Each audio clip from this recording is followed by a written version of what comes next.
Mkuu wa Jeshi la Kujenga Taifa Meja Jenerali Rajabu Nduku Mabele anatoa wito kwa vijana waliohitimu elimu ya sekondari kidato cha 6 mwaka 2025 kutoka shule zote za Tanzania bara kuhudhuria mafunzo ya Jeshi la Kujenga Taifa kwa mujibu wa sheria. Sanjari na wito huo, Jeshi la Kujenga Taifa limewapangia makambi watakayokwenda kupatiwa mafunzo na wanatakiwa kuripoti makambini kuanzia kesho tarehe 28 Mei hadi tarehe 8 Juni 2025.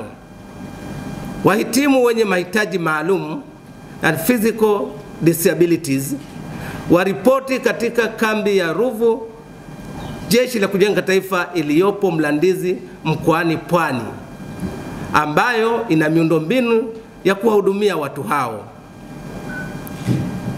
Orodha kamili ya majina ya vijana hao, makambi ya JKT waliopangiwa, maeneo makambi hayo yalipo na vifaa watakavyotakiwa kwenda navyo inapatikana katika tovuti ya Jeshi la Kujenga Taifa ambayo ni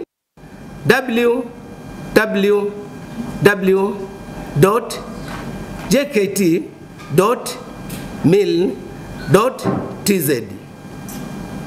Aidha, ili kufahamu kambi kijana aliyopangiwa, kijana anatakiwa kuingiza jina au namba ya shule aliyohitimu elimu ya kidato cha 6. Mbele ya jina la shule yake ataona neno lililoandikwa waliochaguliwa. Akichagua neno hilo, ataona jina au majina ya waliochaguliwa kujiunga na mafunzo ya Jeshi la Kujenga Taifa kwa mujibu wa sheria mwaka 2025, ikionyesha kambi aliyopangiwa, mkoa na wilaya ilipo kambi hiyo.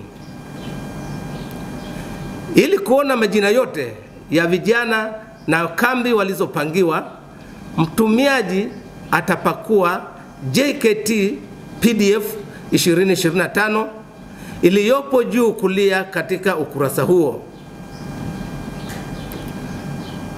Mkuu wa Jeshi la Kujenga Taifa Meja Jenerali Rajabu Nduku Mabele anawakaribisha vijana wote waliohitimu kidato cha 6 mwaka 2025 ili waweze kujiunga na vijana wenzao katika kujengewa uzalendo, kufundishwa nidhamu, ukakamavu, umoja wa kitaifa, stadi za kazi, stadi za maisha na utayari wa kulilinda na kulitumikia taifa lao.